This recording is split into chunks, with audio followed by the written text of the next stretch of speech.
I was convinced I'd planned my painless exit from this life absolutely perfectly.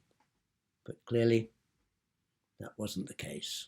You see, after my diagnosis, my daughter's anxiety increased and her doctor prescribed her temazepam.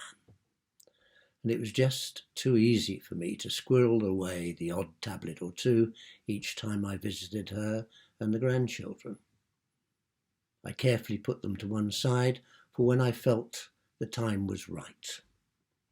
And when the time was right, a dull opiate of those temazepam, 3 strips of paracetamol, and a bottle and a half of Chateau Parvis Grand Cru 96, along with 2 large measures of a decent Armagnac, don't appear to have done the trick.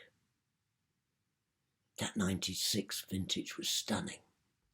Although, wasn't that the year my mother died?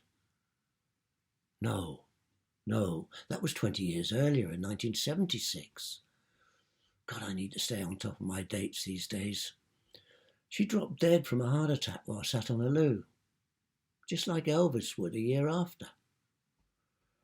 The stress of an alcoholic husband, 5 kids, and a 20-a-day Woodbine habit did for her at 56. You see, I've enjoyed a great life, a wonderful life even.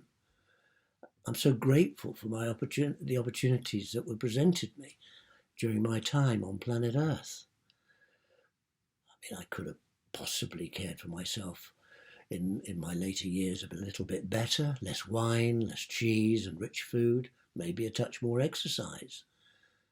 But in the prophetic words of Kingsley Amis, no pleasure is worth giving up for the sake of 2 more years in a geriatric home in Weston-super-Mare.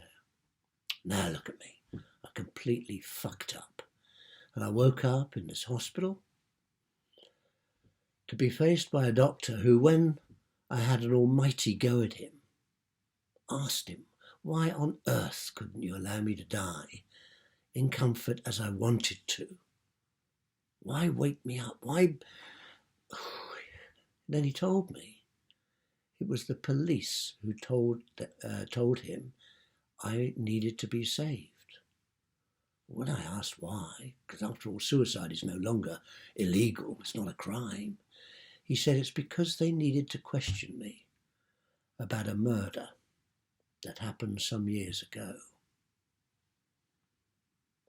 And he asked me whether I remembered being questioned at the time, which of course I did. You would remember a thing like that. And I said to him, well, that's nonsense. It was all about a chap that I'd fallen out with over a business matter, and I was more than 100 miles away from the town where he died or was killed when it actually happened. It could not possibly have been me.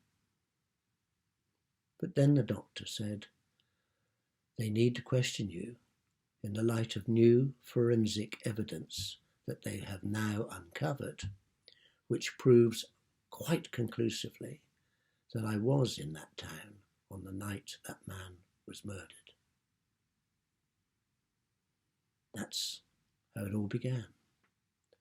And how in the end I was accused of not 1 but 3 murders.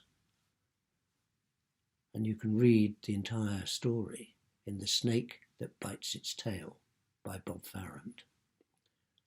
Do buy it, because all my proceeds go to the JDRF, the Research Foundation for Kids with Type 1 Diabetes.